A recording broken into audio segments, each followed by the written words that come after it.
I mean, the main thing is my contract wasn't up until January of 18. They picked up an option, which they only had the option for. I didn't have any control over it. So they picked it up, extended it for another year, which the timing of when they did that was right when they took Dutch away from me and put with Alberto. So it was kind of like a twofold punch in the face. And,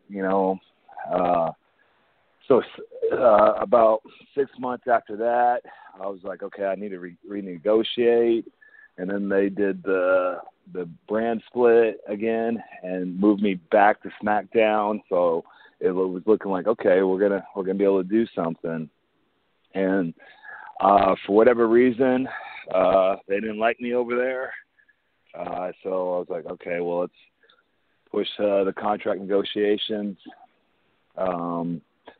Pretty much they were telling me that I deserved a raise, and they wanted to sign me for another 5 years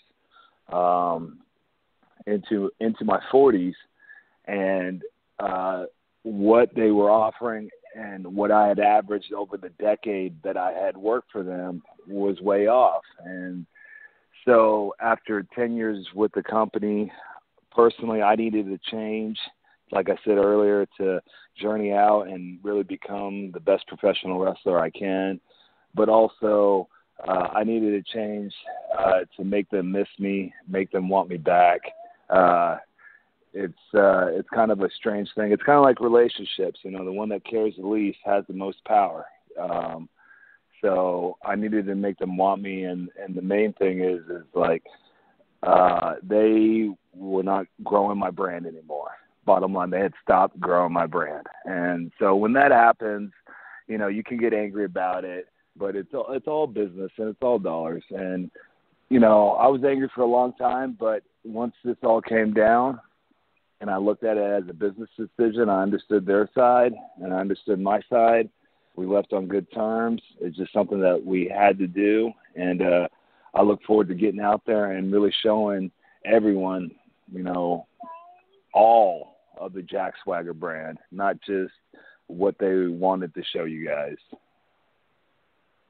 No, that's very exciting, and that was very well said, because I think we all watched you grow over that 10 years. And to be honest, it's kind of hard to believe that it was 10 years, because it really was a good 10 years, and we watched you grow through the ECW brand, obviously for what you were able to do and get up to a main event spot at WrestleMania, and then kind of back down. But the whole thing with Dutch, and I know John's going to get into it a lot. The association with Dutch, I just really think that was such a very cool and different facet for your for your career. And obviously, I'm sure with you and Dutch, you guys probably clicked right away, because Dutch is an old school guy. You're obviously pretty well versed in the world of wrestling, to say the least. But I guess, do you feel that was the absolute tipping point where you felt maybe your legs were cut out when they took Dutch, and for whatever reason they put him with Del Rio for that one summer?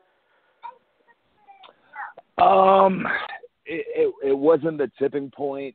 It was just another thing added on to a very long list of the same thing, of where it's very, very hard to get momentum going, and it's even harder for it to be natural, like We the People have become. We the People was transforming into a whole different climate. It was no longer a political movement. It was simply a movement for the people, and it was not more evident when I went out of the country, where I went to Mexico, and these were the very people that we spoke of so harshly, and they would stand up and say, "We the People." And so it was such a cool movement, and it transformed so naturally, and they tried to cut it off at so many levels, and it just kept coming back. I mean, they took Cesaro away from the Real Americans. They tried to cut off We the People.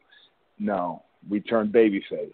We wrestle a Russian. We have one of the biggest matchups of the year, one of my favorite matches of my career against Rusev, turned babyface instantly overnight. That's We the People. That's how awesome it was. It was natural.